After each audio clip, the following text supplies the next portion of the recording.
Pakistan affairs, international relations, and US history. It also deals with your essay content as well. कैसे हैं आप लोग? जी वालेकुम अस्सलाम। ठीक है। और पर्टिकुलरली अगर कोई स्टूडेंट जो है जो सीरियस नहीं है सीएस पीएमएस को लेके, तो वो अभी क्लास से जा सकते हैं। ठीक है। यू कांट इमेजिन ये टॉपिक्स प्रिपेयर करने में इतनी एफर्ट्स लगती हैं हमारी। ठीक है। तो ये आप लोगों के लिए ओपन क्लास हमने रखी था कि आपको पता चले कि करंट अफेयर्स पाकिस्तान अफेयर्स के पेपर को टैकल कैसे करना है बेसिकली, और जो आप कंटेंट लिखते हो पेपर में वो किस क्वालिटी का होता है और एग्जामिनर आपसे क्या डिमांड करता है। That is why we always develop our own current affairs content rather than depending on the market driven publications, जो कि प्रायोरिटाइज करती हैं प्रमोशन को और सब्सटेंस, जिनका कोई लेना देना नहीं होता जेन्युइन करंट अफेयर्स की इवेंट से। आप लोग जो मार्केट से मैगजीन्स बाय करते हो 400-500 रुपीज की, आई डोंट नो क्या प्राइस है, इतनी ही होगी। ठीक है। उनका सीएसएस पीएमएस के करंट अफेयर्स से कोई लेना देना नहीं है। वो मैगजीन्स जस्ट अकेडमीज की प्रमोशन के लिए होती हैं। अगर फॉर एग्जाम्पल एक आप मैगजीन बाय कर रहे हो, ओके, 100 पेजेस की मैगजीन है, उसमें 30 पेजेस to 40 पेजेस तो अकेडमी की प्रमोशन पे होंगे, प्रमोशन पे ही होंगे। 20 पेजेस पे होंगी सोप शैम्पू इनकी एडवर्टाइजमेंट, ओके। बाकी रिमेनिंग पेजेस पे करंट अफेयर्स का एक एक पेज पे टॉपिक लिखा होता है। ये आपका करंट अफेयर्स मंथली मैगजीन होती है, जहाँ बाय करते हो साबुन शैम्पू और अकेडमीज की प्रमोशन के लिए आप बाय करते हो माशाल्लाह से, है ना। आपके करंट अफेयर्स और पाकिस्तान अफेयर्स की प्रिपरेशन से इसका क्या इम्पैक्ट होता है? अल्टीमेटली आपका क्रिटिकल एनालिसिस बिल्डअप ही नहीं होता Pakistan affairs, current affairs, international relations to या पॉलिटिकल साइंस पे। और क्या होता है, 40 से ऊपर मार्क्स ही नहीं आती। ऑल्सो मेजर इम्पैक्ट आपके एस्से के आर्ग्यूमेंट्स पे पड़ता है, बिकॉज देखें एस्से पेपर में 4 to 5 टॉपिक्स पाकिस्तान के इश्यूज, ग्लोबल इश्यूज पे होते हैं। आप पास पेपर देखें पाकिस्तान के इश्यूज, लास्ट ईयर ही देखें आप कि डेमोक्रेसी या डायनास्टिक पॉलिटिक्स पे कैसे आ गया था, वर्स्ट मॉकरी ऑफ डेमोक्रेसी, या इसराइल हमास कॉन्फ्लिक्ट पे ऐसे आ गया। पास में जाएं देखें आप, पाकिस्तान अफेयर्स और करंट अफेयर्स पे एक दो तीन ऐसे होते ही होते हैं। आल्सो ग्लोबल इश्यूज पे भी करंट अफेयर्स, पाकिस्तान अफेयर्स में कोई भी टॉपिक वन डायमेंशनल नहीं होता। वन डायमेंशनल मोस्टली जो स्टूडेंट्स मिस्टेक करते हैं वो कहते हैं वन डायमेंशनल लिखते हैं। ठीक है, वन डायमेंशनल लिखते हैं। जस्ट अ मिनट, अजान आ जाए, जस्ट अ मिनट, अजान आ जाए।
हाँ जी, करंट अफेयर्स पाकिस्तान अफेयर्स में कोई भी टॉपिक वन डायमेंशनल नहीं होता। फॉर एग्जाम्पल अगर आप अभी इंडिया पाकिस्तान लिमिटेड वॉर पे देखें, मैं आपको क्वेश्चन देता हूं, discuss the India Pakistan limited war May 2025। क्या इसमें यूएस चाइना इनका रोल नहीं है कोई भी? क्या इसमें यूएस एंड चाइना इनका कोई रोल नहीं है क्या? रोल है ना? ठीक है, तो ये वन डायमेंशनल तो ऑब्वियस ही बात है, नहीं हुआ। आप पेपर में लिख के आते हो वन डायमेंशनल, एक्समर आपके वन डायमेंशनल आंसर देख के ही समझ आता है कि इसका कोई क्रिटिकल एनालिसिस नहीं है, नेरो व्यू ही है। अल्टीमेटली वो आपको 40 से नीचे मार्क्स देता है, और आल्सो आपका क्रिटिकल एनालिसिस बिल्डअप ही नहीं होता। देखें, बेशक आप करंट अफेयर्स के एग्जांपल्स जो है वो आप ऐसे में भी तो कोट करते हैं ना, ये बात है। एफपीएससी रिकमेंड कर रहा है ये मैगजीन, देखें एफपीएससी पे को मैं कोई या किसी मैगजीन वालों पे तो अक्यूज नहीं कर रहा, मैंने कोई गलत बात बोली।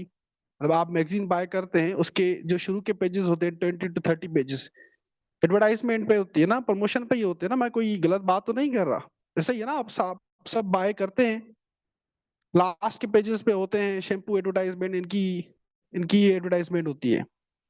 ठीक है, बाकी जो कोई टॉपिक लिखा होता है वो कोई एक दो पेज पे लिखा होता है। मैं कोई गलत बात तो नहीं कर रहा मैं। हाँ मिठल, आप बाय करते होंगे, तो मैं कोई अक्यूज तो नहीं कर रहा। आपके सामने पड़ी होगी, ओपन करके देखें, शुरू के पेजेस में मोस्टली जो है वो प्रमोशन ही होती हैं, जिनका आपकी प्रिपरेशन से कोई लेना देना नहीं है। आप किसी जो आप पे कर रहे हैं उसके लिए नहीं कर रहे हैं। ठीक है, आप पे कर रहे हैं, आप कंटेंट के लिए पे कर रहे हैं, करंट अफेयर्स के लिए, पाकिस्तान अफेयर्स के लिए पे कर रहे हैं। ओके। हाँ जी, आज का टॉपिक है navigating the US strategic interest in South Asia amid global shift, critical appraisal of the second tenure of Donald Trump. कि डोनाल्ड ट्रम्प के सेकंड टेन्योर में यूएस की जो फॉरेन पॉलिसी है टुवर्ड्स साउथ एशिया, उसकी क्या nature है, you will see. इस टॉपिक के कितने डायमेंशंस हैं, यू विल सी। और इसमें जो कंटेंट प्रेजेंट किया गया है वो आप देखेंगे, इस टॉपिक के कितने डायमेंशंस हैं, और जो इसमें कंटेंट होगा वो भी आप देख लेना। Let's start with introduction. देखिए, डोनाल्ड ट्रंप के दोबारा प्रेसिडेंट बनने के बाद यूएस की foreign policy towards South Asia has significantly change. South Asia की जियोपॉलिटिक्स काफी कॉम्प्लेक्स हो गई है, for two reasons, for two reasons. Indo Pak relations, security crisis in Afghanistan. ठीक है, ये वन रीजन है। Second reason is power competition over South Asian states between US and China. ये किसकी ज्यादा डोमिनेंसी है, वो द रीजन। साउथ एशिया की जो पॉलिटिक्स है वो कॉम्प्लेक्स हुई। Number one, Indo Pak relations, particularly conflict between India and Pakistan and security crisis in Afghanistan. Second is power politics over South Asian states between China and USA, कि किसकी dominance होनी चाहिए। Trump के election campaign में slogan क्या था America का, या ट्रम्प का स्लोगन क्या था, बताओ मुझे, किसी को याद है? इलेक्शन कैंपेन में भाई साहब का स्लोगन क्या था? Does anyone know? America first, exactly, America first, exactly. America first, या MAGA, make America great again, MAGA, meaning US will prioritise its own national interest. इसका मतलब क्या है? US will prioritise its own national interest, therefore Trump's administration focuses on transnational diplomacy and selective engagement. Transnational, transactional diplomacy, transactional diplomacy, बताओ मुझे ये क्या है? Does anyone know the transactional diplomacy? बताओ मुझे, ट्रांससेक्शनल डिप्लोमेसी का किसी को पता है? बताओ मुझे, देखते हैं क्या पढ़ा है आप लोगों ने।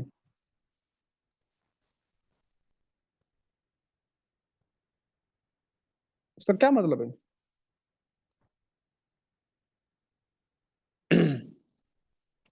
किसी को अगर नहीं पता तो मैं बता देता हूँ। Transactional diplomacy is a type of diplomacy जिसमें स्टेट्स कुछ स्पेसिफिक गोल्स पे फोकस करती हैं।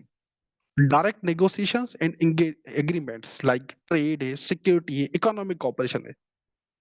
एंड यू सी ट्रम्प की ट्रांससेक्शनल डिप्लोमेसी है यूक्रेन के साथ मिनरल्स डील, पाकिस्तान के साथ minerals and crypto deal, and India पे टैरिफ इंपोज करना। आल्सो ट्रम्प चाइना की राइस को काउंटर और कंटेन करना चाहता है। आया समझ? ट्रांससेक्शनल डिप्लोमेसी, ट्रांससेक्शनल डिप्लोमेसी समझ आया आप लोगों को? Is a type of diplomacy जिसमें स्टेट्स कुछ स्पेसिफिक गोल्स पे फोकस करते हैं through direct negotiations and agreements like trade है, सिक्योरिटी है, ठीक है, इकोनॉमिक कॉपरेशन है।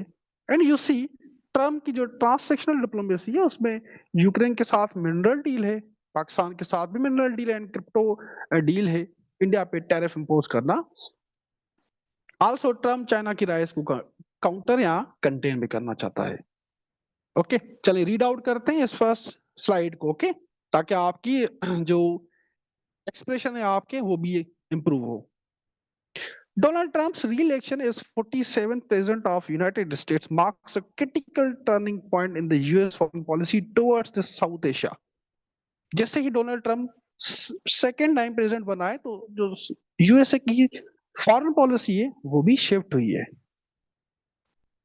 ओके, आयशा लास्ट में क्वेश्चन करेंगे, आज लास्ट में मैं आंसर लूंगा आपको, ठीक है?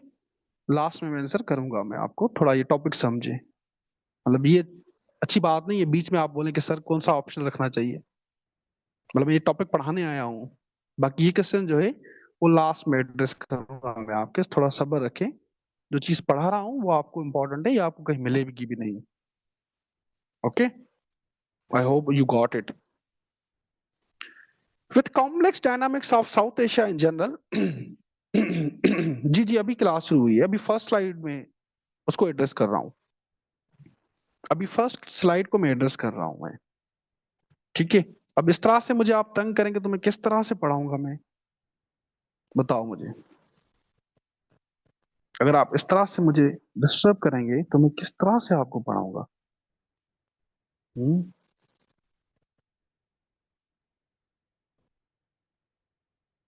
Okay, with the complex dynamics of South Asia in general and India, Pakistan and Afghanistan in particular, the region holds pivotal position in US-China competition for global dominance. जैसे कि मैंने आपको बताया कि ग्लोबल डोमिनेंस पे पावर पॉलिटिक्स चल रही है कि कौन सुपर पावर बने। Trump's re-election and his administration's well-known emphasis on America first, yeah, make America great again, apparently signals a continuation of trans-sectional diplomacy and selective engagement in the region, while intensifying efforts to counter China's regional and global assertiveness. ये पूरी slide मैंने explain की है आपको। Okay, Trump ने 2017 में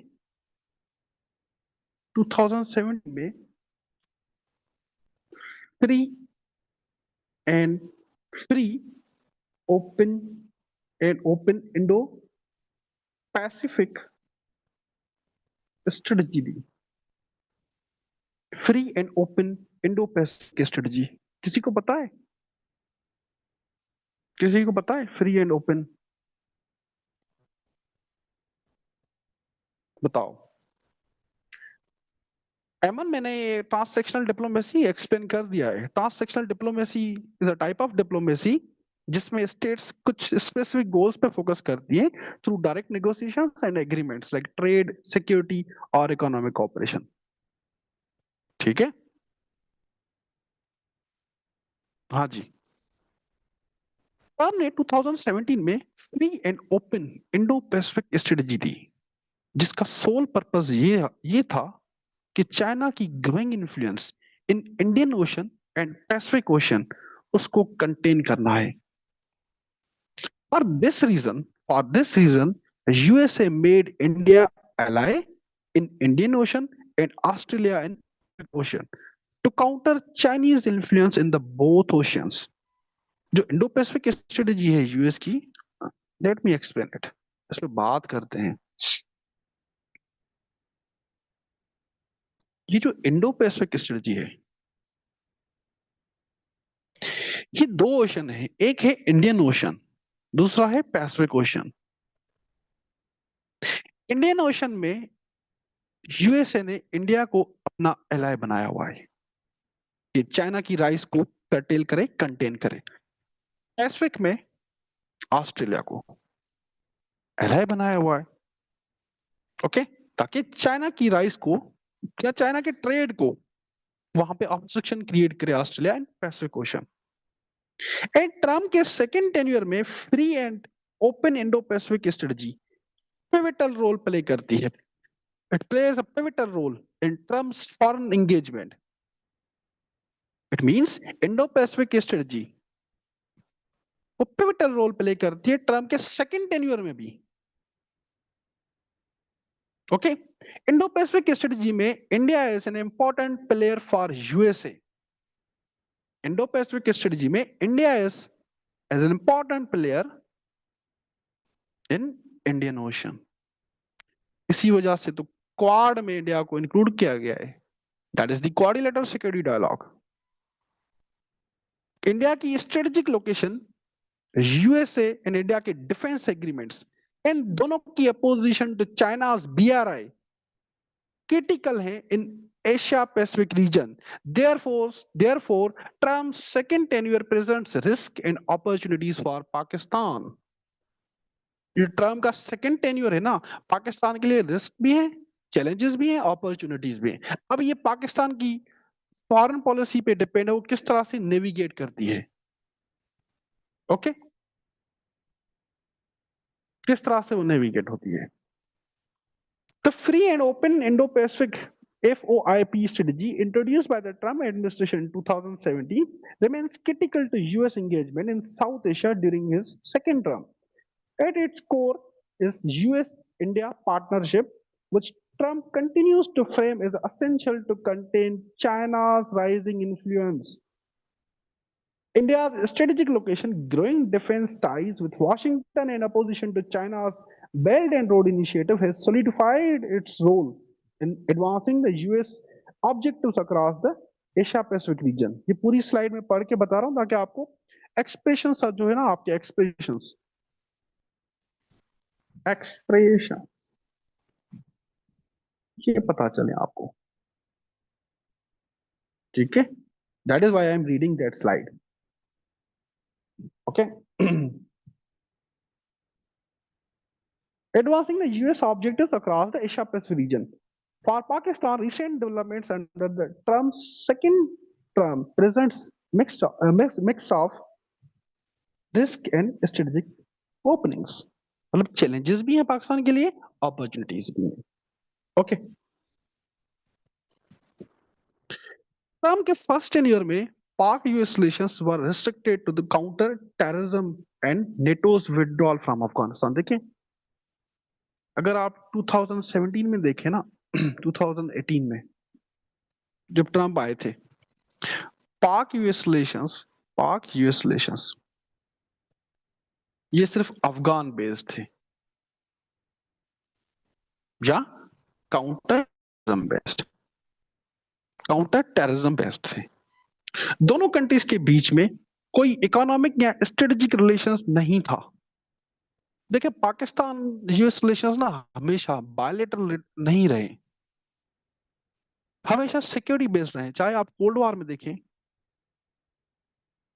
चाहे आप 9/11 के बाद देखें, अफगानिस्तान जो है वो क्रिटिकल रहा है। वाशिंगटन ने अगर पाकिस्तान के साथ एंगेजमेंट की है ना, इस्लामाबाद के साथ अगर एंगेजमेंट की है, वो अफगानिस्तान लीन से की है। अफगानिस्तान में जब भी यूएस को जरूरत पड़ती थी, पाकिस्तान के पास आता था, चाहे वो कोल्ड वॉर में हो, सोवियत के साथ अगर लड़ना था, या 9/11 के बाद तालिबान को के साथ या तालिबान के अगेंस्ट लड़ना था, अफगानिस्तान ही वो लेंस रहा है जिसके थ्रू वाशिंगटन ने अपने रिलेशंस इस्लामाबाद के साथ डिफाइन किए हैं। पाकिस्तान के साथ कोई एग्रीमेंट या स्ट्रेटेजिक अलाइनमेंट नहीं रही यूएस की, ठीक है। पाक यूएस रिलेशंस हमेशा से starting from the cold war to NATO's withdrawal from Afghanistan. देखिए, अब नेटो को विड्रॉ करना था अफगानिस्तान से। ठीक है, 2018 में जब स्टार्ट हुआ था, जल्द में खलीजाद आए हुए थे। ठीक है, पाकिस्तान को अप्रोच किया गया कि आप जो है वो बात करें तालिबान तालिबान के साथ, उनको निगोशिएटिंग टेबल पे लाएं। अल्टीमेटली दोहा अकॉर्ड साइन हुआ था 2020, दोहा अकॉर्ड साइन हुआ। ओके,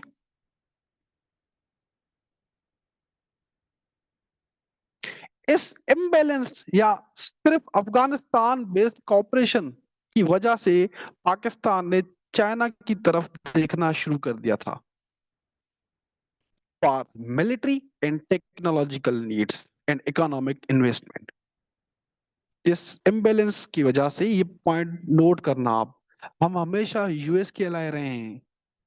ठीक है, हम हमेशा यूएस के स्ट्रेटेजिक पार्टनर रहे हैं, लेकिन वो कौन से रीजंस थे जिनकी वजह से हमने चाइना के तरफ हमने डिपेंड होने लगे?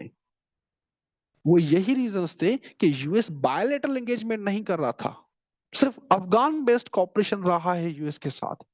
दैट इज वाई पाकिस्तान ने चाइना की तरफ देखना शुरू कर दिया for military and technological needs and economic investment, जिसका एग्जाम्पल है।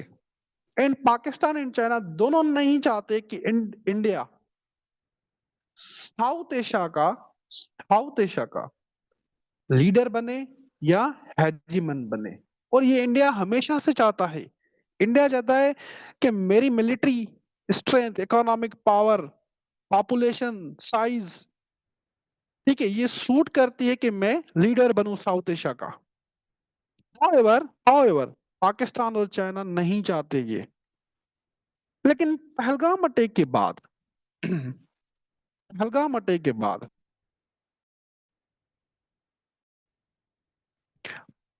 पाक यूएस रिलेशंस, इनमें आइस मेल्ट हुई है। पहलगाम अटैक के बाद, particularly India and Pakistan limited conflict के बाद, पाक यूएस रिलेशंस में आइस मेल्ट हुई है। अब देखें, इस टॉपिक के ना दो पार्ट्स हैं। एक टॉपिक, इसका एक पार्ट आज आज हम करते हैं। ठीक है, बिफोर इंडिया पाकिस्तान लिमिटेड वार, ये आज करते हैं। इंडिया लिमिटेड वार हम कल करेंगे। कल करंट अफेयर्स पाकिस्तान अफेयर्स की ओरिएंटेशन है, उसमें कवर करवाऊंगा आपको। ठीक है, पहले बिफोर तो समझें कि पहले क्या थी, बाद में ही आपको समझ आ जाएगा कि इंडिया पाकिस्तान लिमिटेड की वार के बाद किस तरह से पाक यूएस रिलेशंस किस तरह से वो चेंज हुए। Got it? During his first presidency, the US approach to Pakistan was largely anchored in counter-terrorism cooperation, but avoided economic or strategic incentives. This imbalance accelerated Pakistan's alignment with China, especially in military domain and infrastructure investment under the Pakistan-China Economic Corridor, aimed at countering the Indian hegemony in the region. अब आप देखें, आप जो expressions लिखते हैं ना, उसमें mistakes होती हैं, पर्टिकुलरली पंक्चुएशंस की मिस्टेक्स होती हैं, या सब्जेक्ट वर्ब एग्रीमेंट की मिस्टेक होती है, या टेंस कॉम्बिनेशन का मसला होता है। ओके, इस वजह से मैं ये पढ़ के सुना रहा हूं आपको, ताकि आपको आइडिया हो कि एक्सप्रेशंस किस तरह से होने चाहिए आपके पेपर में। ठीक है, after a long freeze, a thaw was witnessed soon after the Trump returned to the White House for a second time.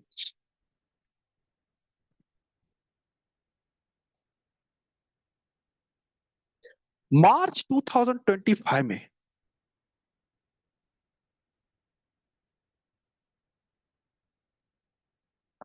Pakistan ने मोहम्मद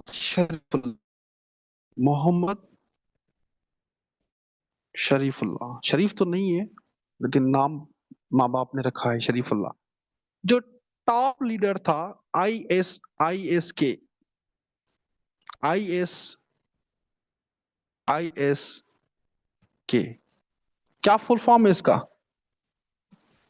इसका क्या फुल फॉर्म है? एक टेररिस्ट ऑर्गेनाइजेशन है, क्या फुल फॉर्म है इसका? आईएस के, इसका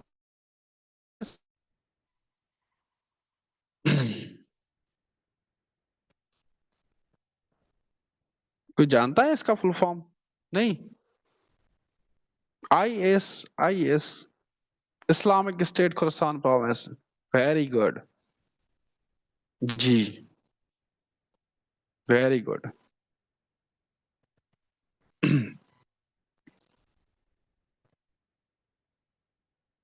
ओके। पाकिस्तान ने मोहम्मद शरीफुल्लाह जो कि टॉप लीडर था आईएस के टेररिस्ट ऑर्गेनाइजेशन का, उसको किया capture. And he was wanted by USA. He was wanted by USA. ठीक है। तो ट्रम्प भाई साहब ने पाकिस्तान की प्रेज, तारीफ। पाकिस्तान जो है उसने एक टेररिस्ट को पकड़ा है who was responsible for killing the American soldiers. Second breakthrough. Second breakthrough.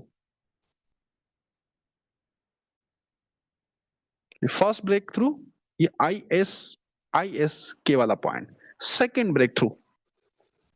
Second breakthrough आता है India Pakistan limited conflict May 2025।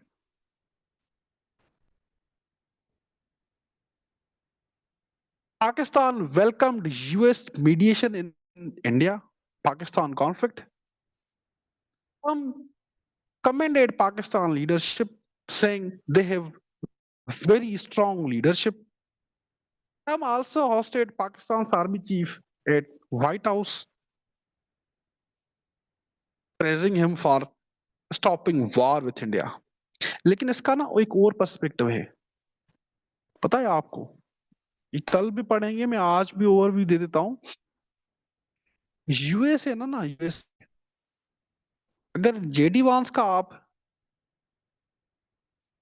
Interview सुने ना बिफोर 10th मई, जब इंडिया पाकिस्तान लिमिटेड वॉर हो रही थी, जेडी वांस ने कहा, वाइस प्रेसिडेंट ने कहा कि हमारा कोई रोल नहीं है, ये दोनों लड़ते रहते हैं। वाई? हालांकि जबकि Indo Pacific strategy quad India strategic partner है यूएस का, लेकिन यूएसए ने क्यों, वाई इंटरवीन नहीं किया, क्यों साथ नहीं दिया इंडिया का? देखें, यूएसए जो है ना वो इंडिया को टेस्ट कर रहा था पहले।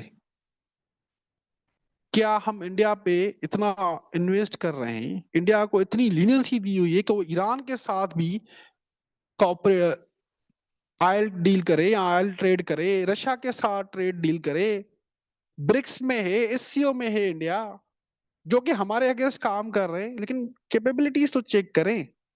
वो होते ना वो जो पैसे देते हैं तो फिर वो टेस्ट भी करते हैं, वो अमेरिकन टेस्ट भी करते हैं। यूएसए को इंडिया की हार्ड पावर समझ आ गई,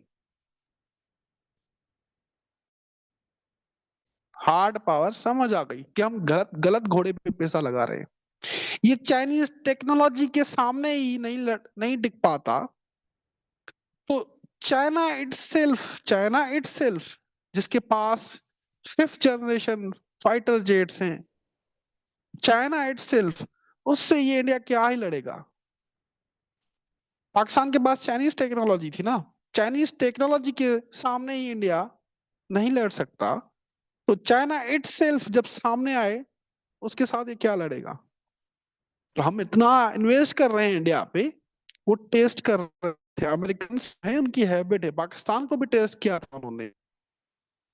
ओके, गेटिंग माय पॉइंट? यही रीजन है आप देखें इंडिया पाकिस्तान लिमिटेड वार के बाद यूएस की किस तरह से पॉलिसी चेंज हुई है टुवर्ड्स इंडिया। ठीक है, टैरिफ लग गए, 50% टैरिफ लग गए इंडिया पे, कभी किसी ने सोचा था? 50% टैरिफ। हाँ जी, इस तरह से ये अमेरिकन ये चेक करते हैं, पाकिस्तान को भी इन्होंने चेक किया था, टेस्ट करते हैं 9/11 के बाद। सजेन, गेटिंग माय पॉइंट? ये बात आपको समझ आ रही है आपको कि इंडिया एक गलत घोड़ा है जिसपे हम पैसे लगा रहे हैं, इतना इन्वेस्ट कर रहे हैं। ठीक है, देखो इंडिया को इंडो पैसिफिक में देखो, मतलब इंडो पैसिफिक पॉलिसी यूएस की है, इसका फ्यूचर ही फिर क्या बना? इसका क्या फ्यूचर बनेगा फिर? मतलब अगर इंडिया नेट सिक्योरिटी प्रोवाइडर है, मेजर एलाई है इंडियन ओशन में, जब उसमें ही इतनी पावर, हार्ड पावर नहीं है, ठीक है, हार्ड पावर इतनी नहीं है कि वो चाइनीज वेपन के सामने ही कुछ नहीं कर पाता, तो चाइना इटसेल्फ, जिसके लिए हम इंडिया पे इन्वेस्ट कर रहे हैं, ठीक है, इतने सारे लीनियंसी दी हुई है, ब्रिक्स में इंडिया है, डी डॉलराइजेशन की तरफ ब्रिक्स जा रही है, एससीओ में है, ओके, ईरान जिसके ऊपर सैंक्शंस लगे हुए हैं, इनके साथ जो है वो इंडिया कोऑपरेट करता है, रशिया, रशिया जिसके ऊपर सैंक्शंस लगे हुए हैं उसके साथ इंडिया कोऑपरेट आयल डील कर रहा है, फिर भी यूएसए ने कुछ नहीं कहा। वाई? क्योंकि मेजर एला है। जैसे ही इंडिया पाकिस्तान लिमिटेड वार हुई है, यूएसए ने इंडिया की हार्ड पावर टेस्ट कर ली कि ये गलत घोड़ा है। Got it? समझ आया आपको ये पॉइंट? बताओ मुझे सारे जितने भी हैं क्लास में।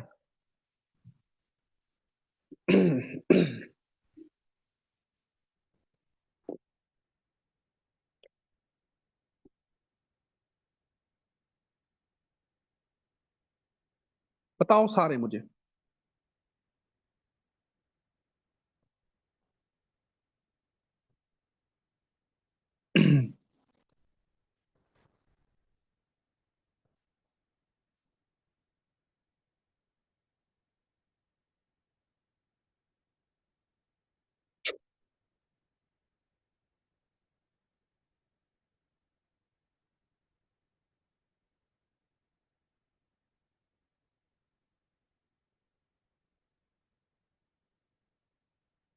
एससीओ में मेंबर है ना?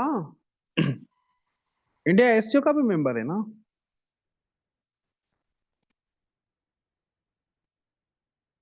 ठीक है, चलें आगे बढ़ते हैं। देयरफॉर ट्रम्प की जो फॉरेन पॉलिसी है टुवर्ड्स साउथ एशिया, उसके थ्री बेसिस है। Number one, number one, selective engagement. Selective engagement means emphasizing American interest, often at the expense of global cooperation and public goods. इसका मतलब ये है कि यूएस के इंटरेस्ट सबसे पहले आएंगे, यूएस के इंटरेस्ट सबसे पहले आएंगे, मेक अमेरिका ग्रेट अगेन या अमेरिका फर्स्ट। सेकंड, ट्रांससेक्शनल डिप्लोमेसी, इस पे हमने डिस्कस कर चुके हैं, इस पे हम डिस्कस कर चुके हैं। Third, bilateralism, bilateralism. Trump's bilateralism policy focuses on negotiating individual agreements with specific countries, focusing on American interest and sovereignty. For example, Trump has renegotiated trade deals with Canada and Mexico. Bilateralism policy क्या है? Focus on negotiating individual agreements with specific countries, prioritizing American interest and sovereignty. और उसका example है, Trump has renegotiated trade deals with Canada and Mexico. ये आपका पूरे topic का overview था। ठीक है, लेट्स डिस्कस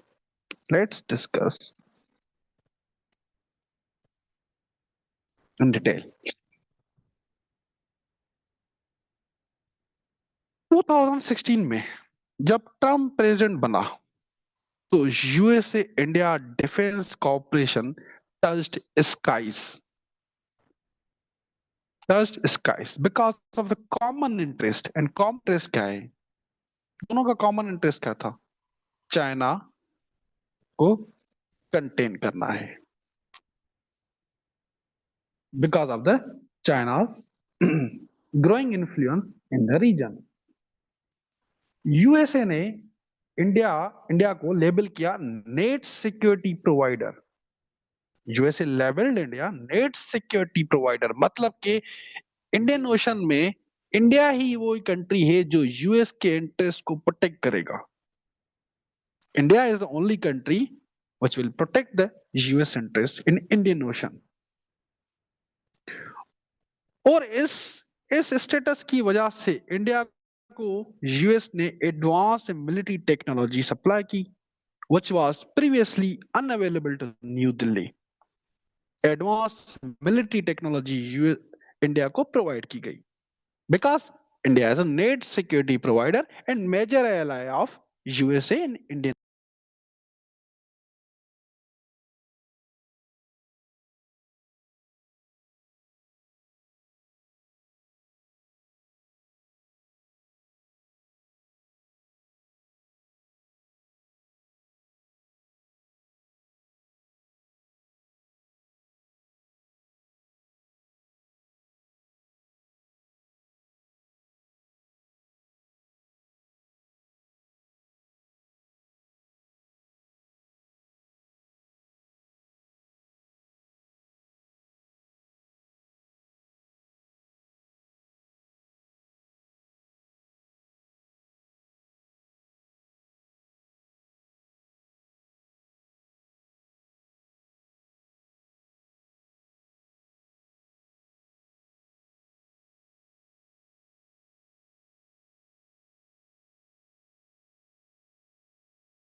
हाँ जी, वेलकम बैक। सॉरी, थोड़ा इंटरनेट का इशू था, इस वजह से डिस्कनेक्ट हो गया।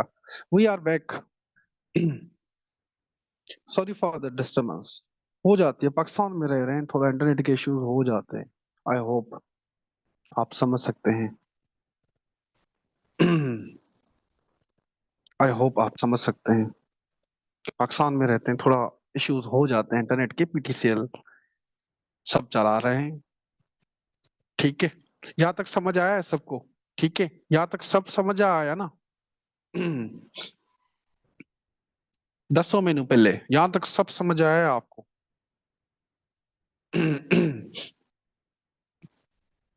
ओके, चलें, let's discuss India USA strategic convergence in Trump's first term. Trump के फर्स्ट टर्म में इंडिया यूएस स्ट्रेटेजिक कन्वर्जेंस देखते हैं। ओके,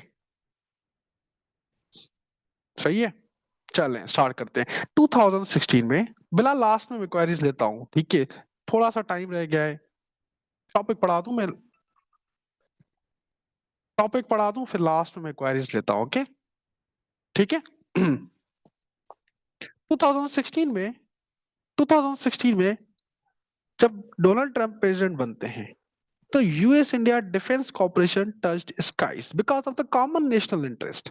दोनों का एक कॉमन, देखिए स्टेट्स आपस में कॉपरेट क्यों करती हैं? ठीक है, दैट इज वाई, बिकॉज के कॉमन नेशनल इंटरेस्ट होता है ना। चाइना पाकिस्तान का कॉपरेशन नहीं, वाई?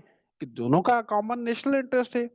इंडिया यूएस का कॉमन कॉमन नेशनल इंटरेस्ट क्या है? कि चाइना की राइस को काउंटर करना है। Okay, containing China's growing influence in the region. US ने इंडिया को नेट सिक्योरिटी प्रोवाइडर का स्टेटस दिया गया था। इंडिया को net security provider, major ally और मेजर डिफेंस पार्टनर बना दिया इंडिया को। और इस स्टेटस की वजह से इंडिया को यूएस ने एडवांस्ड मिलिट्री टेक्नोलॉजी सप्लाई की, which was previously unavailable to the new Delhi. Okay, US India military agreements. US India defense partnership further became strong जब दोनों कंट्रीज ने डिफेंस एग्रीमेंट साइन किए, जिसमें फर्स्ट पैक्ट आता है communication compatibility and security agreement, COMCASA. इसे आप कहते हैं कोम Kasa, COMCASA, come Kasa, which is the intelligence sharing agreement between two militaries. Come Kasa, which is the intelligence sharing agreement between two militaries. The second agreement is logistic exchange memorandum of agreement for military logistic and refueling of jets. ये दोनों pacts जो हैं, ये दोनों pacts ये military pacts हैं। Okay, दोनों pacts military pacts हैं। अब इनके इम्प्लीकेशंस क्या होते हैं? ठीक है, ये डिफेंस जो एग्रीमेंट्स है, इनके इम्प्लीकेशंस क्या होते हैं साउथ एशिया पे? साउथ एशिया की सिक्योरिटी आर्किटेक्चर पे इनका क्या इन्फ्लुएंस होता है? ओके, ये जो डिफेंस एग्रीमेंट्स है, या ये जो growing defence partnership between India and USA है, इसके साउथ एशिया पर इम्प्लीकेशंस हैं। Particularly balance of power in South Asia. कोई जानता है बैलेंस ऑफ पावर क्या है? What is balance of power? कोई जानता है बैलेंस ऑफ पावर क्या है? What is balance of power? बताओ, what is balance of power? Rough equilibrium of power, very good. और और बताओ, what is balance of power?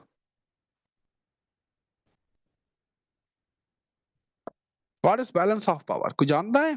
Common term है, न्यूज़पेपर में भी आता है। काउंटरिंग द राइजिंग वन, नहीं। Okay, equilibrium of power in eight regional international level, very good. ठीक है, okay. Balance of power, south Asia की जो सिक्योरिटी आर्किटेक्चर है, या साउथ एशिया में जो बैलेंस ऑफ पावर है, the power between India and Pakistan, equilibrium जो था वो उससे डिस्टर्ब हो रहा है। बैलेंस ऑफ पावर अब इंडिया के फेवर में शिफ्ट हो रहा था। ये एग्रीमेंट पाकिस्तान के लिए सिक्योरिटी क्राइसिस क्रिएट कर रहे थे, क्योंकि यूएसए इन एग्रीमेंट की बेसिस पे इंडिया के मिलिट्री कैपेबिलिटीज को एनहांस कर रहा था। और वो मतलब देखें, बैलेंस ऑफ पावर क्या होता है, देखो समझा देता हूँ आसान लफ्जों में। ये तराजू होता है, ठीक है। यहाँ पे हम वेट रखते हैं, यहाँ पे हम प्रोडक्ट रखते हैं। जब दोनों इक्वल इस कंडीशन में आ जाएं तो इसको कहते हैं इक्विलिब्रियम। फिजिक्स में पढ़ा होगा इंटर में आपने, ठीक है। यूएसए यूएसए इंडिया की मिलिट्री कैपेबिलिटीज को एनहांस कर रहा था, और वही इंडिया उन्हीं मिलिट्री टेक्नोलॉजीज को पाकिस्तान के अगेंस्ट यूज कर रहा था। ना इस बैलेंस को, इसको बैलेंस करने के लिए, या to create the balance of power against India, Pakistan defence budget increased, या अभी भी इंक्रीज हुई है। ये देखें क्या डायलेमा है, मतलब हम देखते हैं तो दो नेबर कंट्री है,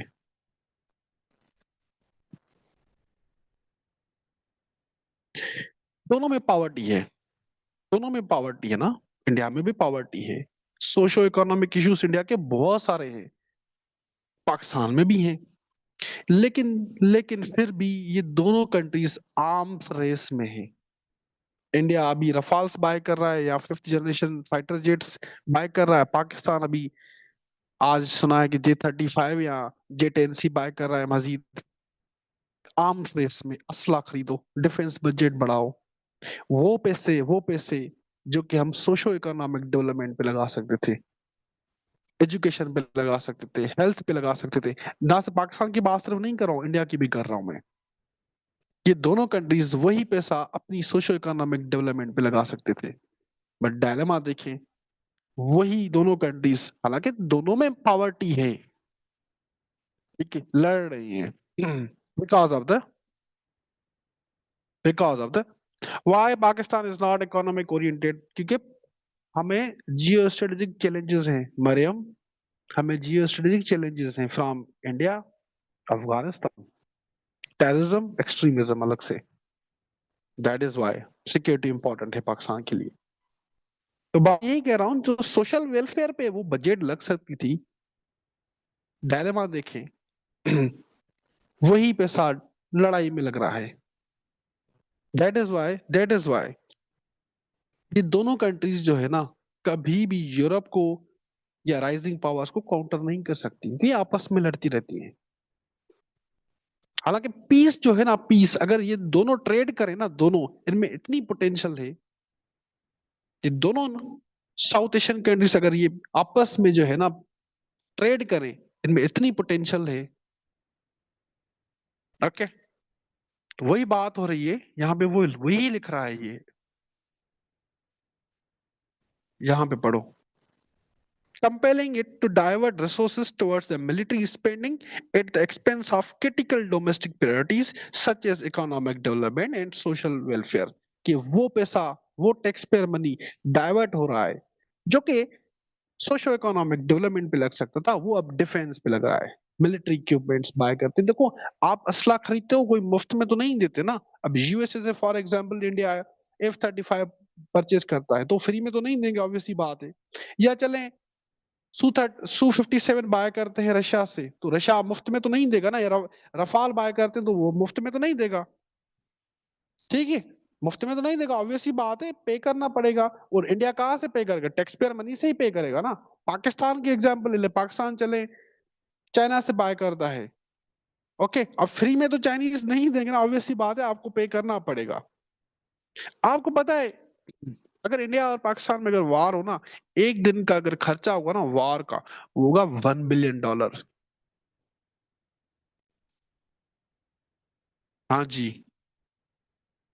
लेकिन साउथ एशिया की ये हिस्ट्री रही है,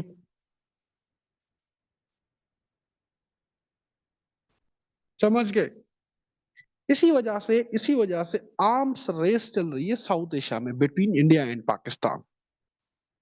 आर्म्स रेस, असले की खरीदो फरोख्त, किसके पास ज्यादा हथियार, बिटवीन पाकिस्तान एंड इंडिया। समझ आया आपको ये पॉइंट? बताओ। इसी वजह से हम जो है ना, पाकिस्तान अपनी सोशो इकोनॉमिक डेवलपमेंट पर फोकस नहीं कर पा रहा। अल्टीमेटली वेपन्स चाहिए सिक्योरिटी के लिए। अब ये जो है वो इंडिया को समझना चाहिए। इंडिया के अपने मसले हैं, ठीक है। इंडिया, इसे नहीं है कि इंडिया की इकोनॉमी आप देख रहे हैं कि स्ट्रांग है। इंडिया के बहुत ज्यादा सोशो इकोनॉमिक इश्यूज हैं। जिस कंट्री की पॉपुलेशन ज्यादा है उसके सोशो इकोनॉमिक इश्यूज भी ज्यादा होते हैं, ठीक है। अल्टीमेटली देखें आप, यहाँ पे एग्जाम्पल है, बजट देखा होगा आपने इस साल का। डिफेंस बजट इंक्रीज हुआ ना, गवर्नमेंट एम्प्लॉयज की सैलरी, ठीक है, उसमें इंक्रीमेंट कम हुआ, डिफेंस बजट इंक्रीज हो गया। अगर आप देखें इस साल का डिफेंस बजट इंक्रीज हुआ है ना, आपने पढ़ी होगी बजट, देखा होगा आपने, डिफेंस बजट इंक्रीज हुआ है ना। गवर्नमेंट कह रही है और बढ़ानी है हमें, because of the security challenges from India and Afghanistan.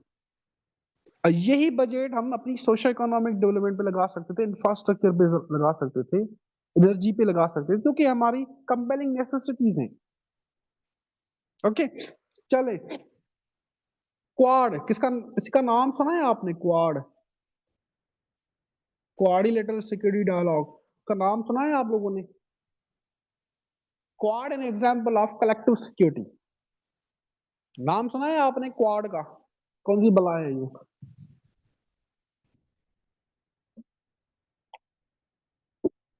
Quadrilateral security dialogue, quad, quad an example of collective security. USA ने चाइना को इंडो पैसिफिक रीजन में, ये देखिए ये दो ओशन है, Indian ocean and Pacific ocean. Indian ocean में counter करने के लिए मिलिट्री अलायंसेस बनाई हुई हैं।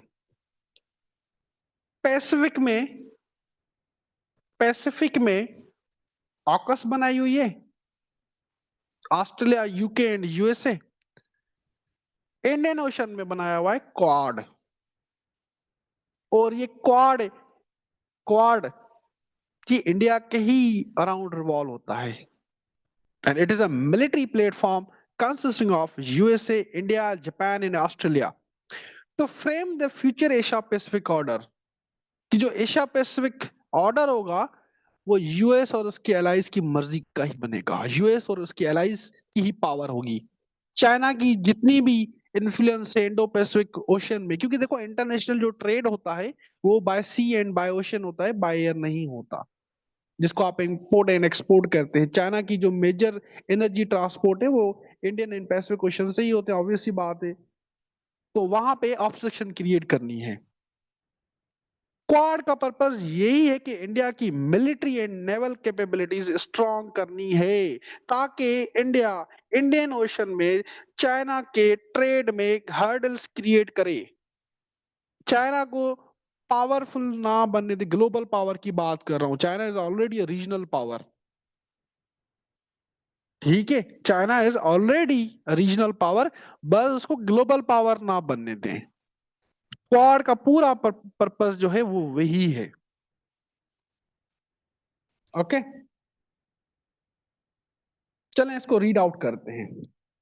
During the former term, the quadrilateral या quad, a strategic forum comprising the US, India, Japan and Australia gained renewed momentum as a platform to address the shared concern over the China's expansionism। कि China expand कर रहा है।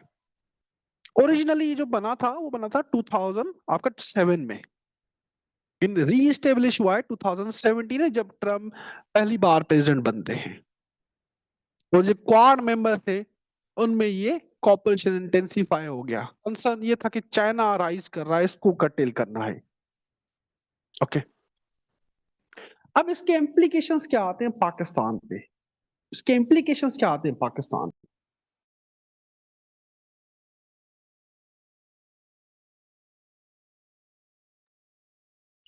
Under Quad, under quad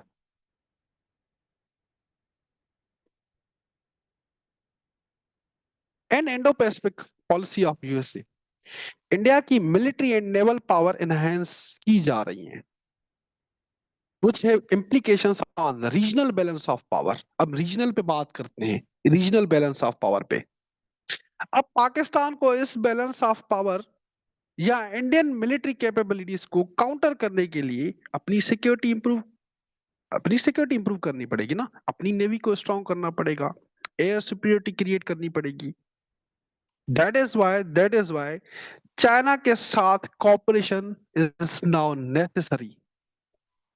China के साथ military cooperation is now necessary.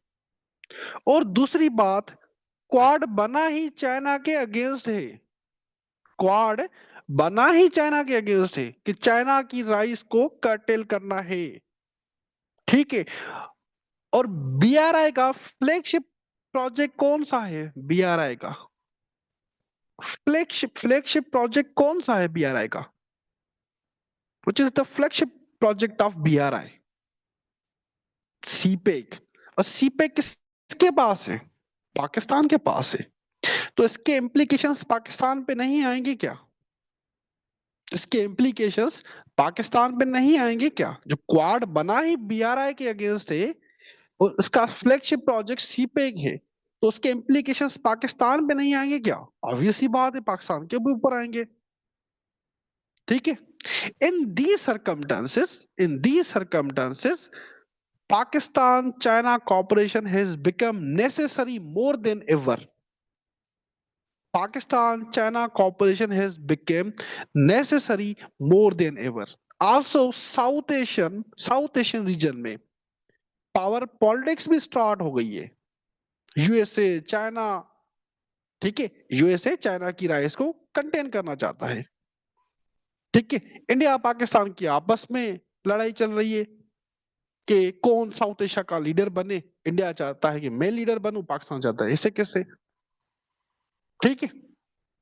Also USA चाहता है कि south Asian states पे मेरा कंट्रोल हो, चाइना कहता है इस तरह से कैसे, मैंने साउथ एशिया में इन्वेस्ट किया है, म्यांमार से लेके चले आप पोर्ट्स बनाए हुए हैं, बांग्लादेश, पाकिस्तान, श्रीलंका, चाइना की पोर्ट्स बनी हुई है, ठीक है। चाइना नहीं चाहता कि इंडिया जो है वो जो पावरफुल बने, लीडर बने साउथ एशिया का। आल्सो चाइना ये नहीं चाहता कि अब यूएस की इन्फ्लुएंस यहाँ पे वापस हो। यूएस यहाँ से विड्रा करके चला गया, नेटो फोर्सेस अफगानिस्तान से विड्रॉ करके चले गए, तो यहाँ से दफा हो जाए, ठीक है। बाकी इंडिया को हम देख लेंगे। मतलब कि अब जो इक्वेशन बनी है ना, इस तरह से बनी है, पाक चाइना वर्सेस यूएसए इंडिया।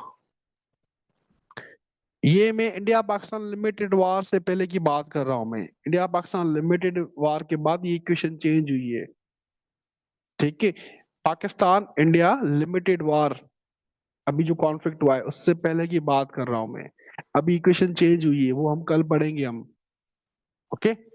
अभी तक यही समझो कि मई तक यही इक्वेशन रही है, साउथ एशिया में यही इक्वेशन रही है। हाँ जी,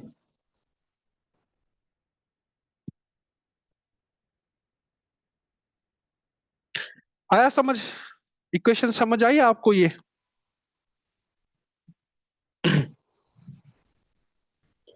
अच्छा आप बताओ मुझे, मैं शुरू में आपसे एक क्वेश्चन किया था कि जो आप मैगजीन्स लेते हैं कितनी डायमेंशंस होती है, अब बताओ मुझे, अब बताओ। बड़े मुझे एफपीएससी के रिकमेंडेड यहाँ पे पोस्ट किया आपने कि ये रिकमेंडेड मैगजीन है, अब बताओ मुझे कितनी डायमेंशन है इसकी। अब अभी अफगानिस्तान आना है, अभी सबर कर रखें, अभी अफगानिस्तान में आना है। अब बताओ मुझे कितनी डायमेंशंस बनी। अभी अफगानिस्तान पे नहीं आए हम, अभी अफगानिस्तान पे भी आएंगे, ठीक है।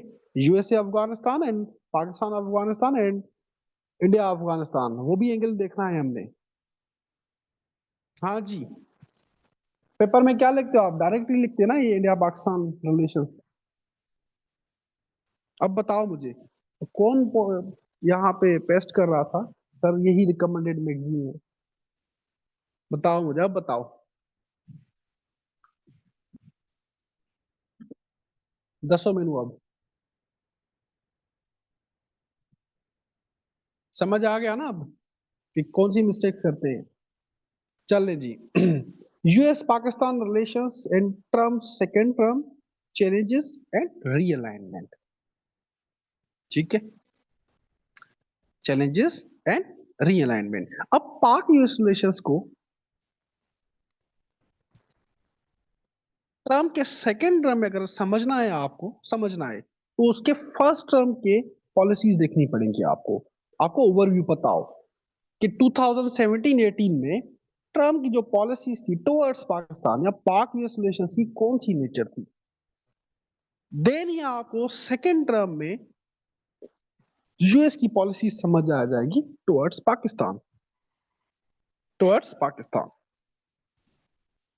Pak US relations during the Trump first presidency 2017 में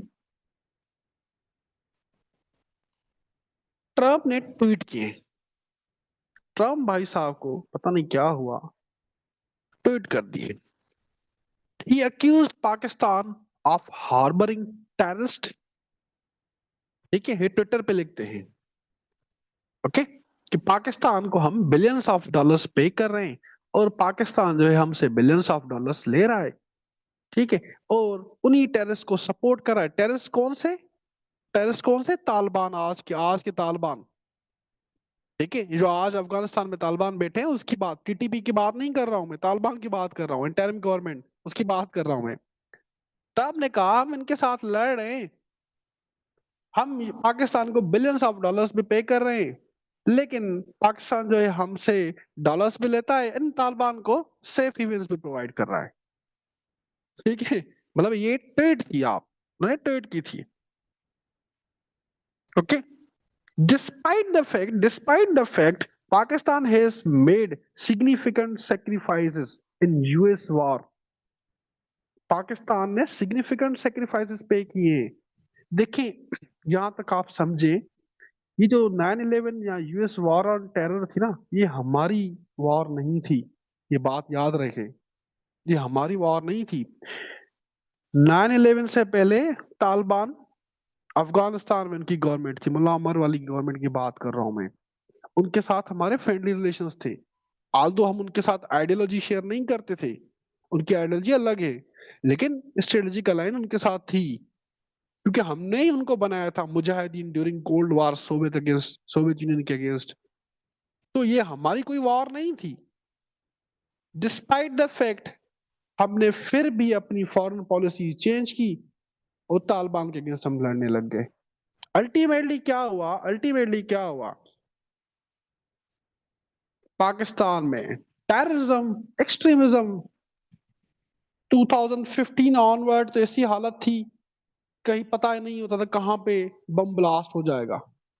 पाकिस्तान ऑलमोस्ट ऑलमोस्ट डेटा कहती है कि 2500 अब तक सिविलियंस मारे जा चुके हैं। सिक्योरिटी फोर्सेस की बात नहीं कर रहा हूं, सिर्फ सिविलियंस की। अराउंड $10 बिलियन सीधे सीधा इकोनॉमिक लॉस हुआ है। एफडीआई तो काउंटर ही नहीं कर रहा, foreign direct investment and tourism industry तो खत्म ही हो गई पाकिस्तान की। बाहर से इन्वेस्टमेंट खत्म ही हो गई। कौन इन्वेस्टमेंट करेगा पाकिस्तान में जब टेररिज्म हो, एक्सट्रीमिज्म हो, बम ब्लास्ट हो रहे हैं। टूरिज्म इंडस्ट्री जिसकी पोटेंशियल देखो, स्टेट्स जो है उनकी इकोनॉमी, जीडीपी टेररिज्म पे भी चलती, उसके टूरिज्म पे भी चलती है। आपको आइडिया है, टूरिस्ट साइट आपको पता है, मालदीव जैसे फॉर एग्जांपल। ठीक है, उनकी इकोनॉमी, जीडीपी टूरिज्म पे चलती है। ऐसे भी स्टेट्स है, लेकिन हमारी टूरिज्म इंडस्ट्री खत्म होगी। डिस्पाइट द देख फैक्ट, देख हमारे पास हिस्टोरिकल प्लेसेस हैं, नॉर्दर्न एरियाज हैं। ठीक है, एफडीआई फॉरेन डायरेक्ट इन्वेस्टमेंट आना बंद हो गई। ये जो है ना, ये इकोनॉमिक लॉस अलग अलग है। $100 बिलियन तो सीधा सीधा इकोनॉमिक लॉस हुआ।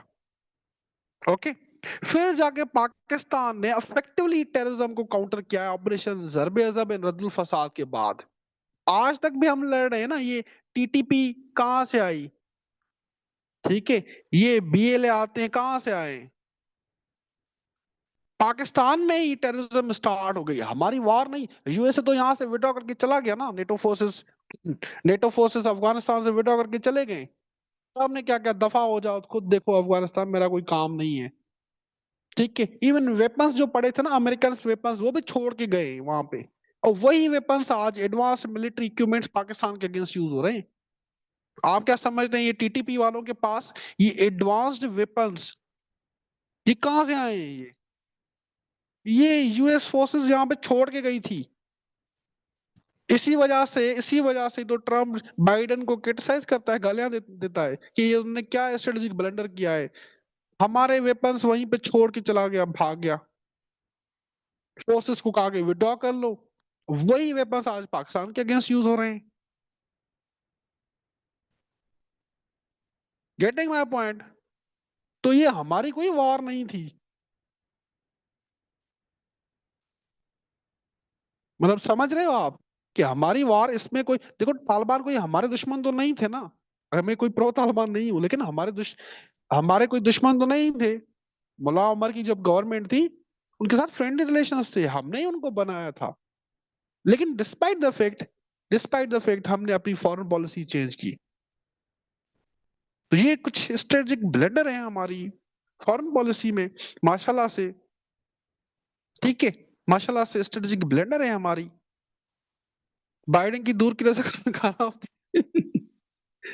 मतलब ट्रम्प जो है बाइडेन को यही कह रहा है कि आपने ये स्ट्रेटेजिक ब्लंडर किया है, वहां पे अमेरिकन वेपन छोड़ के आए और वही वेपन्स पाकिस्तान। आप देखें, टीटीपी के पास इतने एडवांस्ड वेपन्स कहां से आए? M16। आजकल तो टीटीपी ड्रोन चला रही है, मतलब हद ही हो गई है। एक टेररिस्ट ऑर्गेनाइजेशन ड्रोन चला ऑपरेट कर रही है, ड्रोन टेक्नोलॉजी। हद ही हो गई, कहां से आए ये नेटो फोर्सेस वहां पे छोड़ के गई थी। हाँ जी, नाइट विजन, बिल्कुल, एग्जैक्टली। समझ आपको? अब इसको ही लिंक करें, ये जो ट्रम्प ने अक्यूज किया था ना पाकिस्तान को, ट्रम्प ने, अब इसको लिंक करें ब्रॉडर ब्रॉडर देखो, आप ब्रॉडर सोचो। ट्रम्प ने जैसे ही क्रिटिसाइज किया ना, ध्यान से सुनना ये पॉइंट, इंडिया को मौका मिल गया कि देखे यूएस एलाई रहा है ये पाकिस्तान का। This is a right time Kashmir की स्टेटस चेंज करो, आर्टिकल 370 35 स्क्रैप करो। This is the right time कि यूएस जो है वो पाकिस्तान एंटी पाकिस्तान बना हुआ है। यूएस एंटी पाकिस्तान बना हुआ है। This is the right time जो कश्मीर की स्पेशल स्टेटस है उसको चेंज करो। इसको डॉट्स कनेक्ट करें आप।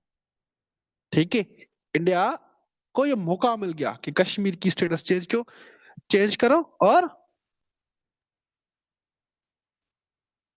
पाल्स फ्लैग एंटी पाकिस्तान बना हुआ था ना ट्रम्प।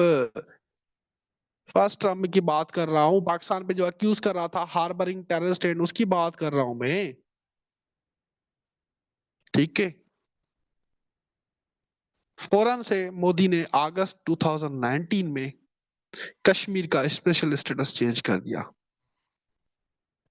ठीक है, कश्मीर का स्पेशल स्टेटस चेंज किया। इससे इंडिया को मौका मिला कि पाकिस्तान को मजीद सप्रेस करे। इन इंडियन हेजीमनी जो है ना, इंडियन हेजीमनी, यूएस ने कहा कि आप अपनी हेजीमनी क्रिएट करें साउथ एशिया में।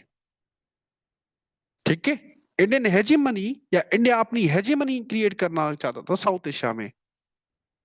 जिसका एग्जाम्पल है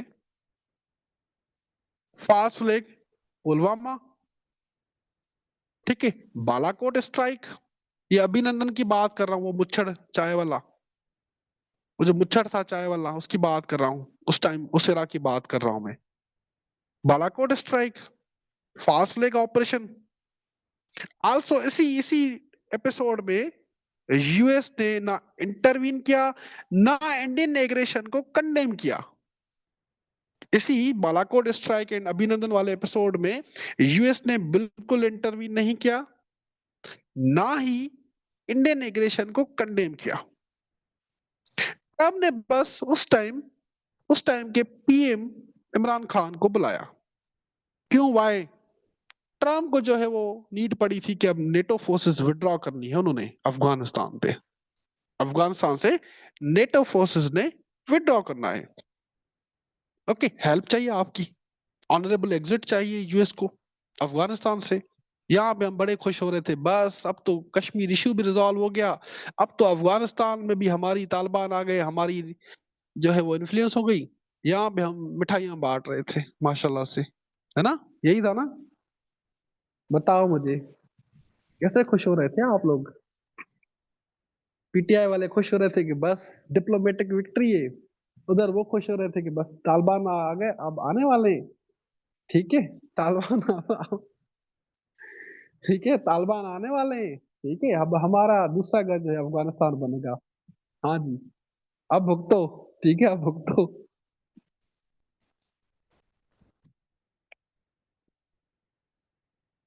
ट्रम्प ने एक सुपरफिशियल ना गेस्चर दिया।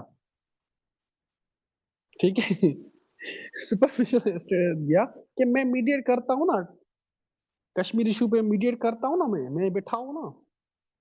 कुछ हुआ भी नहीं, अल्टीमेटली कश्मीर इशू जो है वो वहीं का, और आर्टिकल 370 इंडिया ने स्क्रैप किया।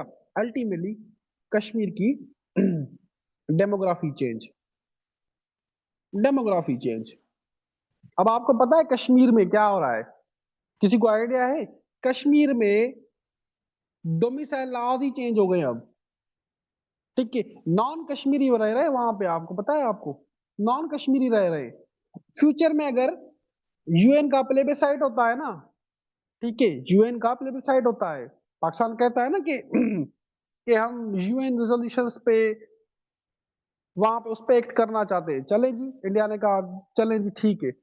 अब जो है वहां पे अगर प्लेबिसाइड हुआ ना, तो इंडिया के फेवर में ही जाएगा, क्योंकि वहां पे आउटसाइडर रह रहे हैं अब, कश्मीरी नहीं है अब। जी,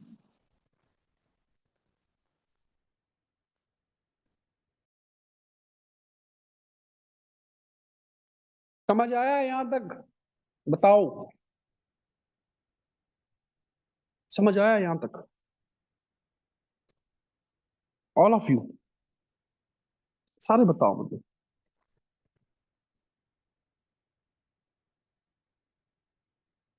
समझ आया आपको? वैसे एक बात सुनो, मेरा करंट अफेयर्स पाकिस्तान अफेयर्स का सेशन जो है ना, वो स्टार्ट होने वाला है कल से।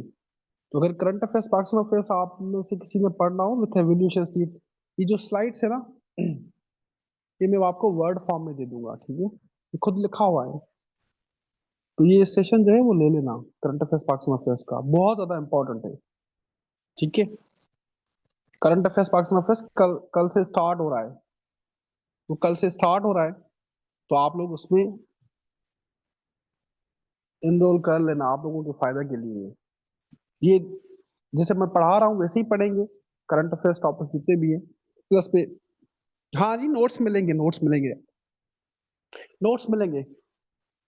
बेसिकली मेरे से पढ़े हुए हैं, आधी क्लास आपकी इधर CA PA होता है मेरा, दोनों सब्जेक्ट्स कंबाइन होते हैं विथ नोट्स। कोई बुक मैगजीन नहीं लेनी पड़ती, और आपको, ठीक है, और आपको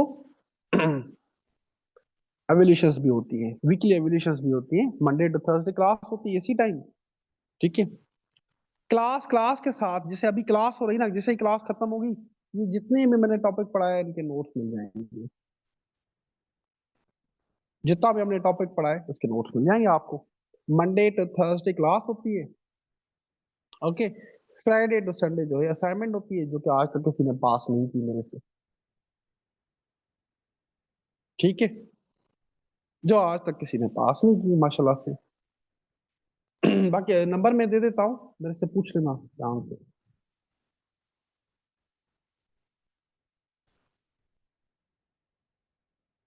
क्वेरीज के लिए मेरे से पूछ सकते हैं, कोऑर्डिनेटर से भी पूछ सकते हैं, लेकिन वो मिस मत करना, आप लोगों के फायदे के लिए। नोट्स वगैरह उसका उसकी टेंशन ना लो, मैं नहीं दे दूंगा आपको। और एवोल्यूशन से कल से स्टार्ट हो रहा है, जो पाकिस्तान इंडिया लिमिटेड कॉन्फ्लिक्ट है ना, पाक US relations after Pakistan India limited conflict, वो कल हम कवर करेंगे। वो और ज्यादा ब्रॉडर है, उसके भी नोट्स नहीं दे दूंगा मैं। ठीक है, तो ये मिस मत करना, ये सेशंस जो है वो बहुत ज्यादा इंपॉर्टेंट होते हैं। जी जी बिल्कुल, समझ गए। चलें आगे बढ़ते हैं। ओके, आगे बढ़ते हैं।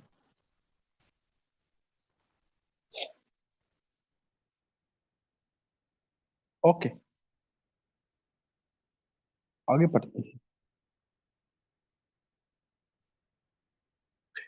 Geo political shift and US, जी जी, पाकिस्तान अफेयर्स के भी होंगे, पाकिस्तान अफेयर्स करंट अफेयर्स दोनों कंबाइन पढ़ाता हूँ मैं, दोनों कंबाइन होते हैं। नहीं, दोबारा नहीं होगा, दोबारा नहीं होगा बस। उसके बाद एवोल्यूशन फेज आता है, मतलब अगर ये पता है 6 वीक्स का सेशन होता है, 6 वीक। अब सितंबर स्टार्ट हो गया, नवंबर के मिड में खत्म होगा, नवंबर में एवोल्यूशन स्टार्ट हो जाती है। नवंबर में एवोल्यूशन का टाइम आ जाता है, आपको लिखना पड़ता है। अगर लिखोगे कब आप, पूछ लेना, मैंने नंबर दे दिया, पूछ लेना मेरे से। ओके, ठीक है। नवंबर में आपने लिखना होता है, वहां तब नहीं पढ़ा जाता। इसी सेशन में एवेल्यूशंस भी होती है ना, obvious बात है। मतलब पे क्यों कर रहे हो आप लोग, obvious बात है, नोट्स एंड एवेल्यूशंस।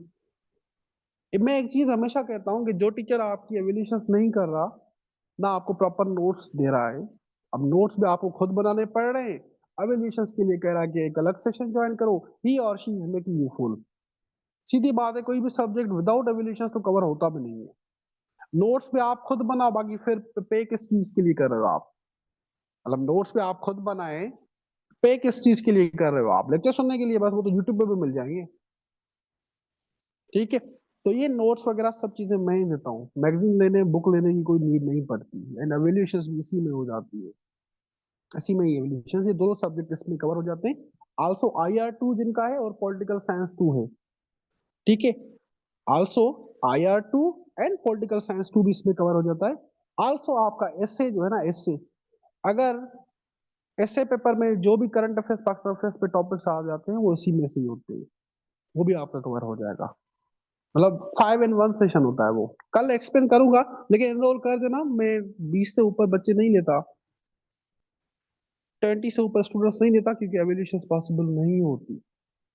वीकली एवेल्यूशन करनी पड़ती है, मतलब आपकी 6 असाइनमेंट होंगी टोटल, टोटल 6 असाइनमेंट्स होंगी। ठीक है, टोटल 6 असाइनमेंट, 6 वीक्स, मतलब 6 असाइनमेंट, वीकली असाइनमेंट। ठीक है, चलें आगे बढ़ते हैं।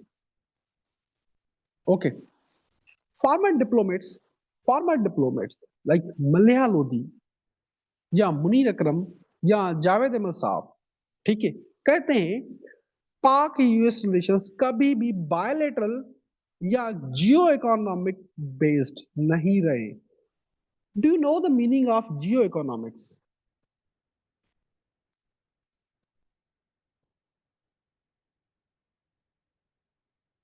किसी को इसकी मीनिंग पता है जियो इकोनॉमिक्स की?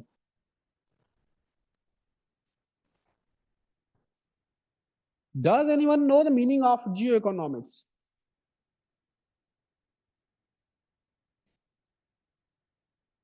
इकोनॉमी को यूज करके to secure, use economy to political interest. Okay, किसी को जियो इकोनॉमिक्स की मीनिंग पता है? ये सारे वही बता रहे हैं जिन्होंने सेशन लिया है मेरे से, ये तीनों जो कमेंट है ना, इन तीनों ने मेरे से क्लास ली है, geo economics and Jio politic interest of Pakistan. ये टॉपिक मैंने पढ़ाया हुआ है, और ये ऐसे के पॉइंट ऑफ व्यू से बहुत ज्यादा इंपॉर्टेंट है। Should Pakistan shift its focus from geo strategic to geo economics, ये ऐसे आ सकता है इस साल। ठीक है, हाँ जी, इकोनॉमिक टूल को यूज करके जियो political, gaining economic gains using political tools, very good. Okay, तो फॉर्मल डिप्लोमेट्स कहते हैं, फॉर्मल डिप्लोमेट्स कहते हैं पाक यूएस रिलेशंस कभी भी बायलेटरल नहीं रहे, या जियो इकोनॉमिक बेस्ड हो, नहीं वो भी नहीं रहे, ना ना ही यूएस पाकिस्तान की इंडिपेंडेंट स्ट्रेटेजिक सिग्निफिकेंस को रिकॉग्नाइज करेगा। अगेन रिपीटिंग, ये पॉइंट ध्यान से सुनो। डिप्लोमेट्स कहते हैं कि कभी भी पाक यूएस रिलेशंस बायलेटरल पे नहीं रहे, या जियो इकोनॉमिक्स रहे हो ट्रेड रहा हो, नहीं। ना ही यूएसए पाकिस्तान की इंडिपेंडेंट स्ट्रेटेजिक सिग्निफिकेंस को रिकॉग्नाइज करेगा। बट यूएस पाकिस्तान रिलेशंस में चाइना एंड इंडिया दोनों इंपॉर्टेंट रोल प्ले करेंगे। Always always China and India important role play करेंगे। ठीक है, एक आर्टिकल आया था मदिया अफजल का, the new and low normal in US Pakistan relations, पढ़ लेना, बहुत अच्छा आर्टिकल है। द न्यू, लिख लेता हूं, पढ़ लेना, and low normal in US पाक रिलेशंस, ये पढ़ लेना, बहुत अच्छा आर्टिकल है। वो कहती हैं वो कहती हैं कि Biden administration and Trump administration Pakistan को साउथ एशिया में प्राइमरी प्लेयर समझते ही नहीं है। कहते हैं पाकिस्तान प्राइमरी प्लेयर नहीं है साउथ एशिया में। Pakistan is not a primary player in South Asia, ठीक है, सेकेंडरी प्लेयर है, साइड करो उसको। इंडिया जो है वो प्राइमरी प्लेयर है, चाइना प्राइमरी प्लेयर है, ये दोनों एडमिनिस्ट्रेशन नहीं समझती।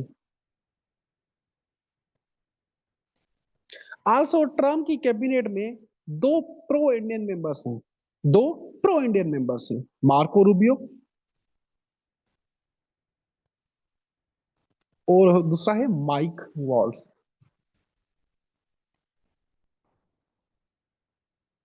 ये दोनों चाहते हैं कि यूएस इंडिया टाइज स्ट्रॉन्गर होने चाहिए, यूएस इंडिया टाइज स्ट्रॉन्गर होने चाहिए, क्योंकि वो समझते हैं कि चाइना को काउंटर करने के लिए India is an important alloy.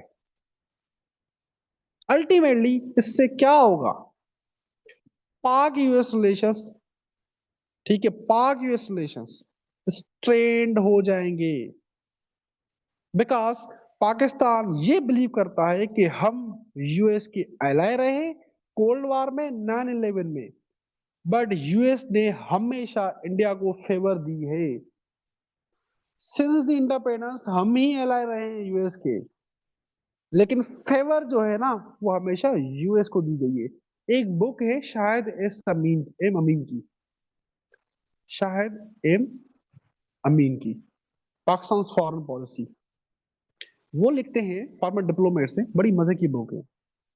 वो कहते हैं कि ड्यूरिंग द कोल्ड वॉर में भी जब पाकिस्तान यूएस का एलाय था, फ्रेंड एलाय, फिर भी जो यूएस के पॉलिसी मेकर्स थे ना, उनका टिल्ट इंडिया की तरफ था। उस टाइम इंडिया सोवियत यूनियन का एलाय था। जितने भी आज इंडिया के पास ये मिलिट्री इक्विपमेंट्स है ना, MiG-21, MiG-29 and all that, ये रशियन एंड सोवियत यूनियन के टाइम के हैं। फिर भी कभी भी एंटी इंडियन पॉलिसीज यूएस ने अडॉप्ट नहीं की। इवन 1962 में या 1960s में आप देखें, 1960s में इंडिया चाइना बॉर्डर क्लेशेस हुए थे। उस टाइम भी उस टाइम भी यूएस ने इंडिया को मिलिट्री वेपन्स इक्विपमेंट्स दिए, हालांकि इंडिया सोवियत का एलाय था। तो वो एक, शायद अमीन साहब कहते हैं कि इंडिया जो है वो हमेशा ही यूएस पॉलिसी मेकर्स को अट्रैक्ट करता है because of its size and population and strategic location. Got it? आया समझ? अब आते हैं अफगानिस्तान पे।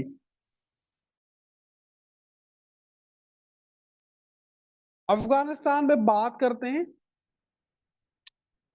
अब देखें, ध्यान से समझें ये पॉइंट। इंडिया पाकिस्तान को टू फ्रंट से चैलेंज कर रहा है।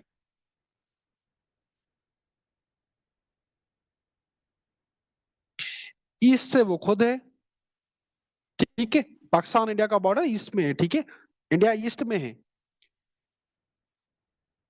वेस्ट से अफगानिस्तान, ये बात ध्यान से सुने, ताकि Pakistan two front security crisis face करे, two front security crisis face करे। अब क्या होता है,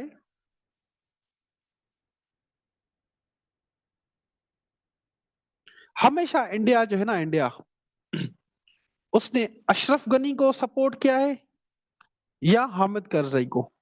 एंटी तालिबान रही थी इंडिया, एंटी तालिबान। जैसे ही तालिबान पावर में आए थे ना, इंडिया ने अपनी एम्बेसी बंद कर दी थी, इस डर से कि तालिबान बदला लेंगे।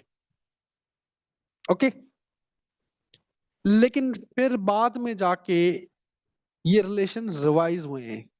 तो किस तरह से बताता हूं मैं आपको। 2000 2025 जनवरी में, ठीक है, इंडियन फॉरेन सेक्रेटरी विक्राम मिश्री को आपने देखा हुआ है। इंडिया पाकिस्तान लिमिटेड वॉर में जो वो इंडियन जो है वो मिलिट्री बैठी थी ना, मिलिट्री जो उनके बैठे थे पर्सनल, जब वो ब्रीफिंग दे रहे थे, तो दो वुमेन बैठी हुई थी, एक एयरफोर्स से एक मिलिट्री से, एक वो थी, एक उनके साथ वो ग्लासेस के साथ वो था, विक्राम मिश्री बैठा हुआ था।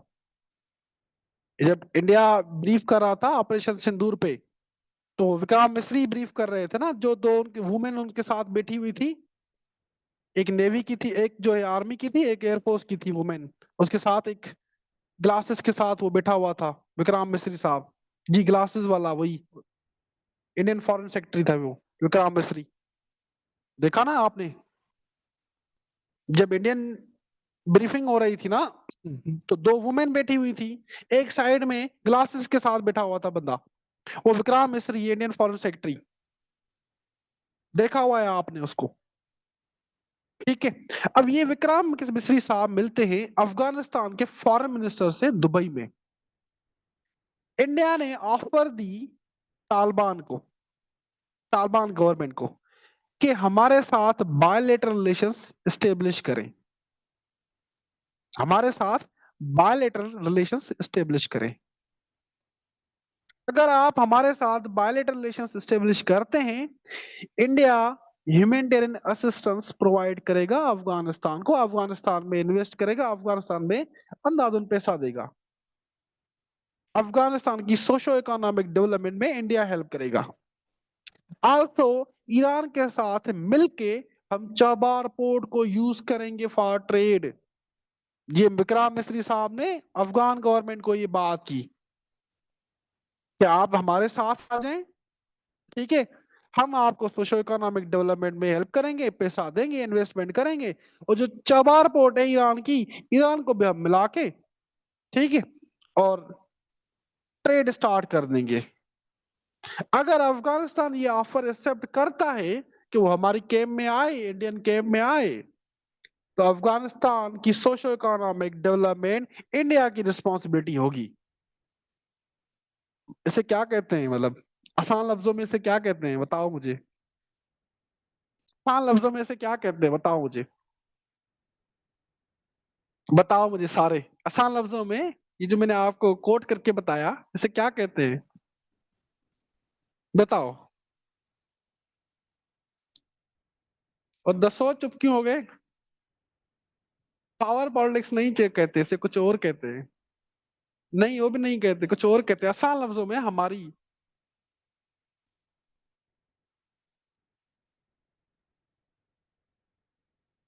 बताओ बताओ, आसान लफ्जों में इसे क्या कहते हैं हमारी लैंग्वेज में, मतलब क्या कहते हैं। लालच कहते हैं, लालच। हाँ जी, लालच कहते हैं, ठीक है, आसान लफ्जों में से लालच कहते हैं,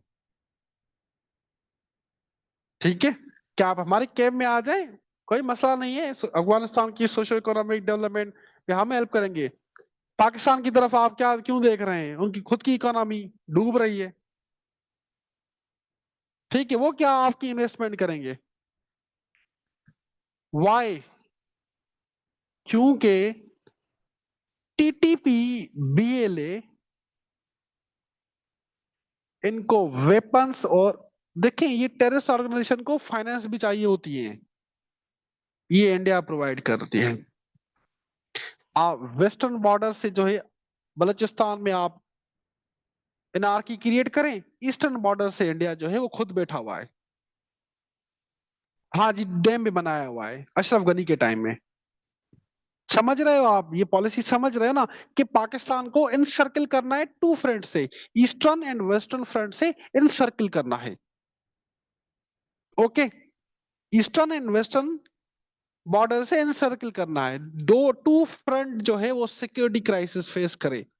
वन फ्रंट कोई मसला नहीं होता पाकिस्तान के लिए, लेकिन टू फ्रंट जो है वो मसला है। इवन इंडिया इंडिया के लिए भी मसला है, पता है। अगर पाकिस्तान और चाइना मिलके लड़े ना इंडिया के साथ, इंडिया जो है ना वो टिक नहीं पाएगा। दो फ्रंट टू फ्रंट वार जो है वो बड़ी मुश्किल होती है। एग्जैक्टली यही बात है कि अफगानिस्तान या तालिबान के साथ इतनी कुर्बत क्यों बढ़ गई है इंडिया की। इसी वजह से कि टीटीपी एंड बीएलए वहां से ऑपरेट होते हैं, उनको यूज करना है अगेंस्ट ही पाकिस्तान। समझ रहे हो आप, जियो पॉलिटिक्स साउथ एशिया की समझो आप। That is why that is why आप देखो अफगानिस्तान को इंडिया सपोर्ट कर रहा है। ओके, ये वही लिखा हुआ है यहाँ पे पूरा, ये वही पूरा लिखा हुआ है। आया समझ? अफगानिस्तान समझ आया आपको?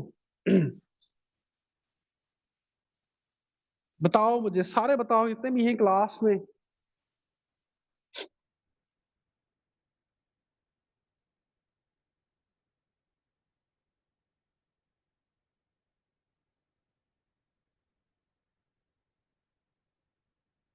जितने भी क्लास में हैं।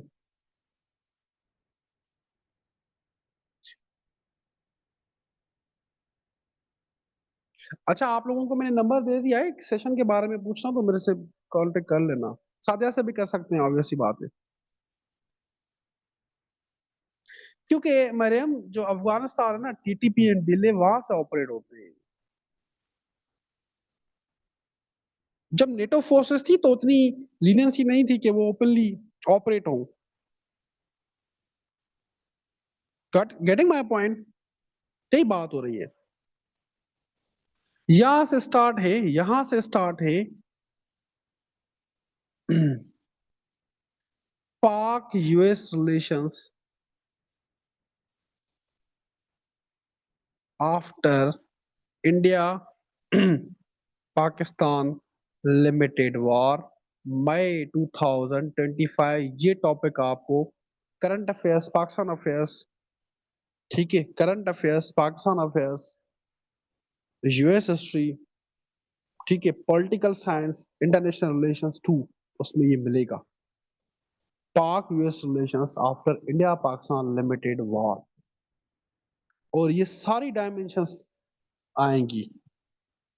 चाइना, इंडिया, अफगानिस्तान, ये सब चीजें पूछी जाएंगी। और इसका कंटेंट मैं दे दूंगा आपको। ओके, इसको हम आई थिंक कल करते हैं। I am so tired. ये पूरा लिखा गया है आपके लिए, इस पे कोई आर्टिकल आपको नहीं मिलेगा। आप खुद देखें, सर्च करें, मिल जाए आपको, नहीं मिलेगा आपको। ये पूरा लिखा गया है, मैं working on it since 2 days।